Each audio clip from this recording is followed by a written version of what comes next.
né? Por isso tem esse modelo tem esse nome de stages, os estágios, e os gates, os hipóteses de decisão, que é absolutamente óbvio. É absurdo. Tem um monte de ideias, algumas prosperam, outras não. Os projetos vão sendo desenvolvidos, uns morrem, outros não, e continuam. Tá? O problema é como você seleciona e quais são os estágios. É isso.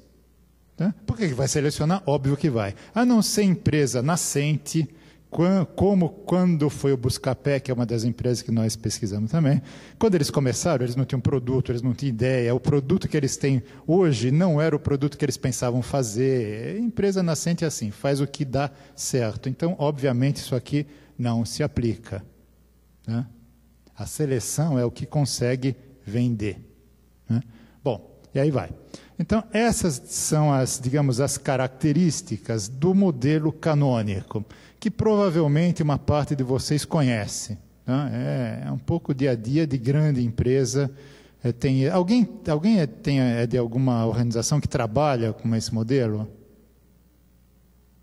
Acho só um. Mas deu para entender, grosso modo, como é que é. Né?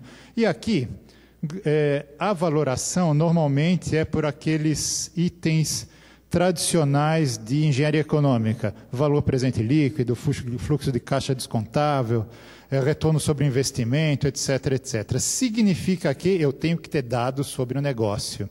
Eu preciso ter uma previsão de mercado, significa que eu tenho que saber mais ou menos qual é o mercado. Eu tenho que ter uma análise de custo, significa que eu tenho que saber como vai ser mais ou menos o meu processo. E assim vai, que serve para algum tipo de negócio, mas não para todos. Né? Bom, as decisões são estruturadas a partir desses índices típicos, as decisões aqui nos gates, né? É voltado para inovações incrementais, nas quais eu consigo avaliar mercado, tá? E para produtos e mercados conhecidos e rigorosamente, na maior parte das vezes, para empresas de produtos duráveis, bem de consumo durável. Não sei se é o caso aqui, mas é o típico. Né? É o típico. Por quê? Porque elas se encaixam muito bem aqui. Né? Se encaixam muito bem aqui. Então, indústria automobilística, eletrodomésticos, etc., etc., que não é que inventa um carro completamente diferente a cada 6 meses. Então, já tem uma rotina, já tem uma equipe, já tem os departamentos para levantar os dados, etc., etc., isso aqui funciona. Porque pressupõe um fluxo contínuo, porque essa estrutura aqui não é muito barata. Agora, o modelo, ele independe da organização. Né? Independe de como é a divisão de trabalho, se é open, se é closed, sei lá, o modelo é esse. Né? Independe de todo o resto, é um modelo procedural. Faça isso, depois faça aquilo, analise desse jeito e continua. Bom, vamos lá. Nós estamos trabalhando com outro modelinho inicial, que é muito mais simples. Ele tem 3 estágios, gerou a ideia, converteu e difundiu. Não vai dar para entrar muito em detalhes, mas esse modelo ele dá algumas dicas aqui. Como é que eu seleciono? Antes de selecionar, eu posso pré-financiar. Então, tem algumas coisas que eu aposto antes de selecionar. E apostar é uma dinâmica dentro da empresa que eu deixo as pessoas desenvolverem, que, grosso modo, o caso que foi falado do Buscapé, quando foi fazer o que barato, a gente, quando teve a ideia, já estava pronto, porque alguém já previamente desenvolveu. Para isso acontecer fora de software, que eu posso desenvolver software em casa, mas se eu tiver um laboratório químico para desenvolver, eu vou ter que ter acesso, eu vou ter que ter um mínimo de orçamento para aquilo acontecer. Então, tem alguns negócios que dá para desenvolver escondido, tem outros que não dá. Mas o fato é que sempre é relevante. Né? Então, isso é o que melhor tem nesse modelinho aqui, que ele chama de financiamento inicial. Bom, esse modelinho chama de cadeia de valor, daqui a pouco eu vou mudar de cadeia para rede, né? Cadeia muito linear. A ideia é que as empresas são diferentes e os projetos dentro das empresas são diferentes mais ainda. Tá? Eu tenho dentro de uma empresa um projeto de inovação incremental, um projeto de inovação radical, um projeto que vai mudar o ramo da empresa ou vai abrir um novo negócio. Né? Por exemplo, como a Natura está fazendo testes com alimentos funcionais, por exemplo, que não é o negócio original da Natura, só para dar um exemplo. Tá?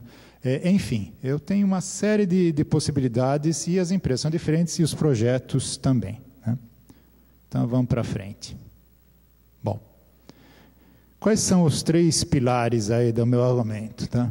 Essa cadeia de valor, então já botei valor aqui no meio, tá? Ela vai ter formas, ela vai assumir uma maneira de organização e de gestão segundo determinadas contingências, segundo determinadas características dos projetos. Tá? Esse modelo de cadeia expandida, tá? Expandida que sai para fora da empresa, chamem de open se quiserem, tá? Ele vai envolver um conjunto grande de questões, tá? E as contingências se articulam no que eu vou chamar de configurações. Né? Não é todo conjunto de contingências que dá alguma coisa viável. Né? Então, para determinado projeto, determinadas contingências funcionam, para outros não. Né? Existem configurações viáveis. Eu vou mostrar depois um gráficozinho. Tá? Bom, e o terceiro, que é óbvio, trabalhando na escola de engenharia, é possível modelar isso. Tá?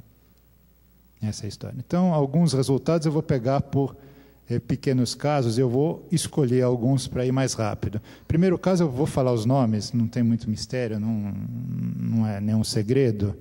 Primeiro, o da Braskem. A Braskem tem 2 sistemas. Né? Ele tem um muito formalizado, com software comprado de uma das grandes consultorias internacionais de gestão, que foi lá e instalou o software para eles. Né? Mas é um software de stage gates. Você registra a ideia vai para um comitê, aí tem alguém que traça lá o valor presente líquido, aí vai analisado, etc. É para a inovação incremental da Braskem. Significa, eu tenho um polietileno de tal densidade e tem um cliente que quer fazer 20% mais denso.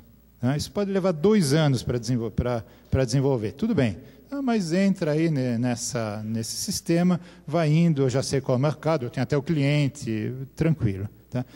Por esse sistema, a Braskem não teria, como aliás demorou para ter, o tal do polietileno verde, tá? Que de tecnologia é do século XIX. É do século, né? Antes de ter gasolina, tinha álcool. Tá? Já se fazia plástico com álcool. Não é exatamente uma grande novidade. A novidade é provar que aquilo vem do álcool. Né? Esse é o pulo do gato. Como é que eu digo, meu plástico não vem de combustível fóssil? Né? É aí que deu o pulo do gato. Mas por esse modelo, não teria toda a aposta estratégica da Braskem hoje não existiria, que é tirar resina, fazer biotecnologia para tirar resina plástica, com mudança genética em planta, para onde todos os grupos químicos do mundo estão indo e assim por diante. Para tirar o polipropileno, que é o plástico de 3 carbonos, o álcool só tem 2, né? Então precisa colocar um a mais. Tem mais ou menos 10 rotas científicas, isso não está resolvido na ciência, muito menos na tecnologia, muito menos no processo produtivo, muito menos quanto alguém vai pagar por isso. Então, obviamente, um sistema rígido como aquele procedural não funciona.